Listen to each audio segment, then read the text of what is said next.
ऐसन दुल्हा दिहा बाबा जिंदगी जाए सवार जी।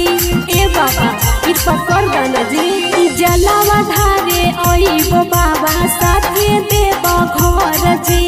ऐसन दुल्हा दिहा बाबा जिंदगी जाए सवार जी। करहियो हम सोमारी पूरा करी हमर इच्छा बाबा। दुल्हा दिहा गोरकार बाकी दिल के दिहा अच्छा बाबा। दुल्हा दिहा गोरकार बाकी दिल के दिहा अच्छा बाबा।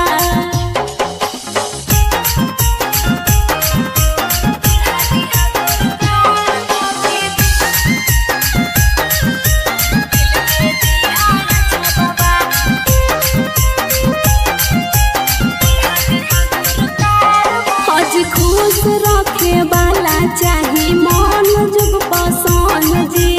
बिनती तोहसे करो हियो छुई के चरण जी। खुश रखे वाला चाही मन जुग पसंद जी। बिनती तोहसे करो हियो छुई के चरण जी। दिहा ऐसन बर जे अंकिता के करे